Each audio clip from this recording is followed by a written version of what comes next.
a lot, you guys, today, and we'll ask occasional questions so we can give away fun prizes. But I think it'd be really fun if you started us out, Emily, on peppers and the nutritional value and a little bit more about you. Sure. Okay. So I attended a school called the Institute for Integrative Nutrition. And what that is, it's the largest nutrition school in the world. And my professors were people like Dr. Andrew Weil, who started the functional medicine movement in this country. And he actually owns the restaurant's called Pure Food. That is a really great restaurant if you have it. I think they're in 17 states. But anyway, that was my training, and then I became a board certified health coach through the National Board of Medical Examiners, and then I'm also trained in diabetes prevention. So I'm always looking at food from the standpoint of blood sugar levels, because I think that's one of the biggest problems today. Is there's so much sugar, refined grains in our diet are also turned to sugar, so we have to be really careful.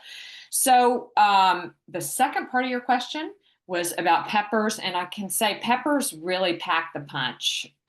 Peppers are high in nutrients. They're very high in vitamin C. In fact, they have more antioxidants and provide 150% of your daily value required in your body. And they have more vitamin C than an orange, which is so weird. I would have thought it would have been, oranges. And I like going through this with foods because our perception is always different than what we think. So it packs the punch. And it also has a lot of antioxidants, which I mentioned, like flavonoids and we never can say these words in nutrition. They're I way know. too long. I was just talking to Donna about how they need to shorten them.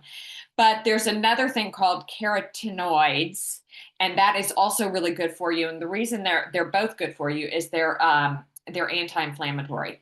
They really help control your inflammation, and inflammation is the root of all chronic disease. So sugar causes that, and there's other things that cause it in your life, stress. But that's why you want to eat things like and grow things like peppers. They're also low in calorie and high in fiber. I'll go through real quickly. I did a little study on one medium red bell pepper and how much it is nutrition wise, and I think it'd be really fun to just kind of tell you about that. And finally, capsaicin, which is in hot peppers like jalapenos. And this is anti-inflammatory. It's also metabolism boosting. So it helps really generate a faster metabolism, and it supports pain relief, and it controls your appetite. So excellent for you, peppers, in general. And So then, hold yeah, on, Emily. yeah, I got to dive into that.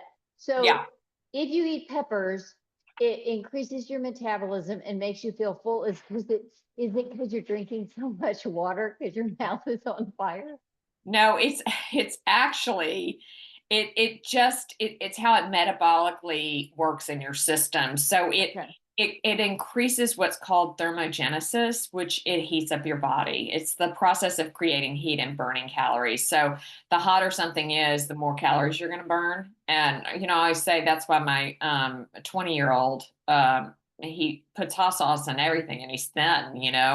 But that I did learn that in school, that that's one thing that is a way to get your metabolism going. And don't go crazy over hot sauce because it could sort of strip your gut. But just using a little bit at a time could really help. And then it does deal with appetite regulation because of that. Because your metabolism is speeding up, and it also helps with your heart, that capsaicin. It's really good. It's linked to improve your blood flow. So that's another, and your LDL levels go down. So, and that's the bad cholesterol. So it reduces that, improves vascular function. And it also has major digestive issues and benefits, including small amounts of this can stimulate stomach protection and aid in digestion. So that capsaicin in those jalapenos is excellent. So after, we'll get to the point where we'll talk a little bit about guacamole, which is my favorite thing.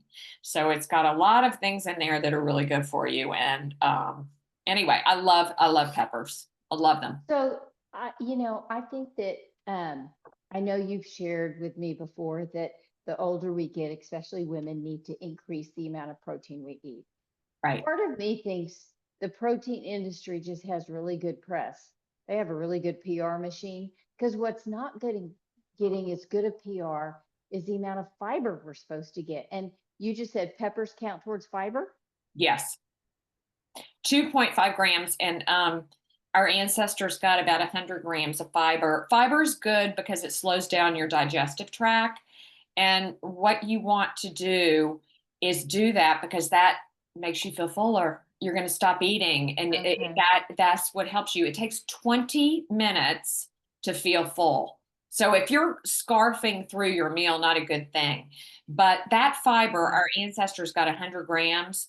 And the average American only gets 15, and they're saying that the average American needs about at least 25 grams of fiber. So there is fiber in one bell pepper. There's 2.5 grams, and it's only got 37 calories, which I'm not big into calorie counting because I believe in nutrient crowding out the bad stuff and bringing in the good stuff. But it's dense enough so it fills you up. So.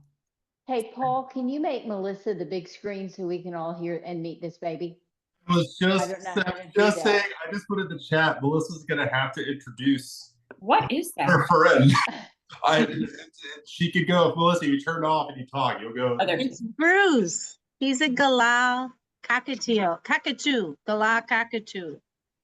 Okay, that is, now I'm going to ask a stupid question. Do Did you hear cockatoos, him? do they talk like Yeah, parrots? he does. Yeah. Oh, Okay, go and to he's Judge. pink. Is Go he to pink? Judge. Yeah. Okay, I had to Say take, bye to I had to Bruce. take a screenshot of that for Saturday. That's Okay, amazing. that might be the coolest thing I've ever seen. That's so fun. Does it eat a lot of fiber?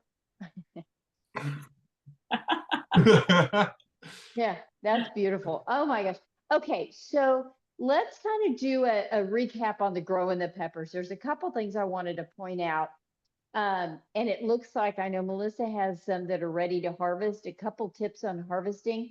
You always want to harvest with really clean shears or scissors or pruners. Make sure they're clean. And the more you harvest, the more you're going to have to harvest. And when you harvest them, if you're not going to eat them right away, you can store them in the fridge, but do not wash them. In full disclosure, when I harvest anything from my garden, I don't wash any of it because I know what's on it. But if you feel the need to wash it, don't wash it before you put it in the fridge. You want to put it in the fridge totally dry.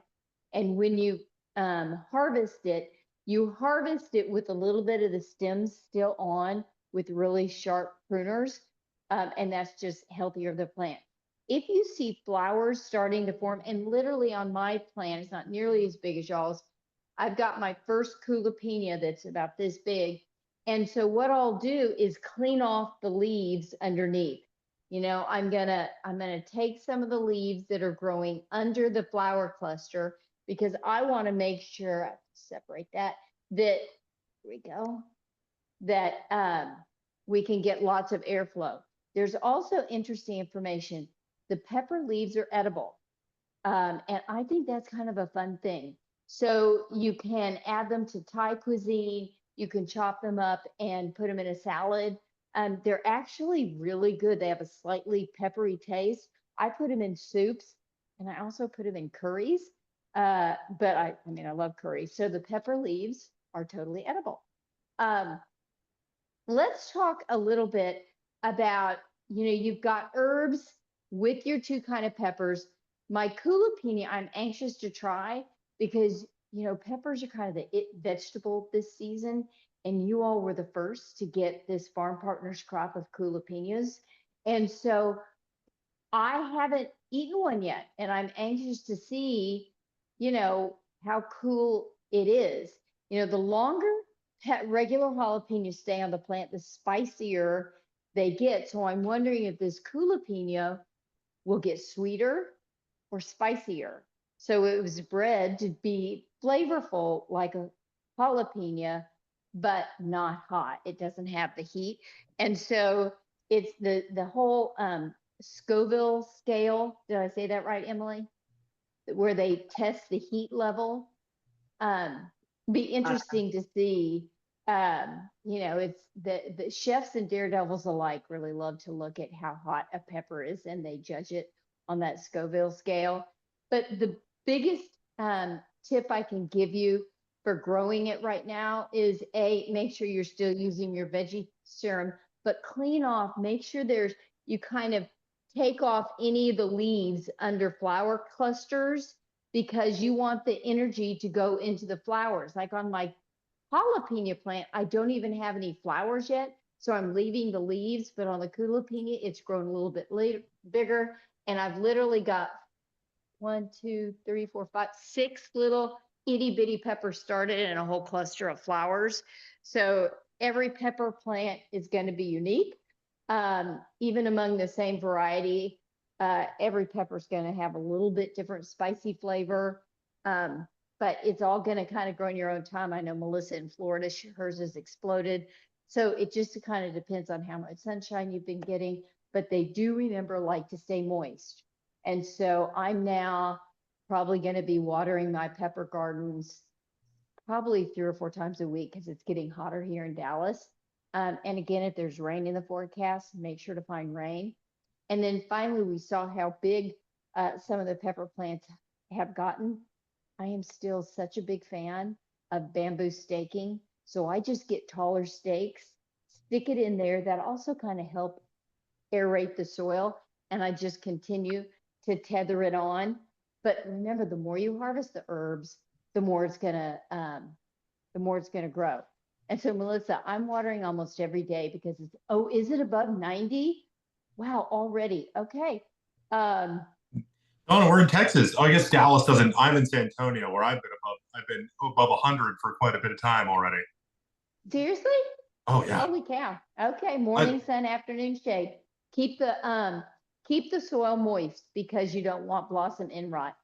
And I have to tell you, it just smells good. Peppers are native to Central and South America, and they've got this great history. They came over with Christopher Columbus in 1493, I think I read, and peppers were brought to Europe, spread across the globe, and they've got lots of different inner cues, so color cues. The longer it stays on the vine, the hotter it gets. So if you're looking for the jalapeno to just be kind of crisp and not as hot, harvest it earlier. You leave it on the vine, and these will grow into your first frost.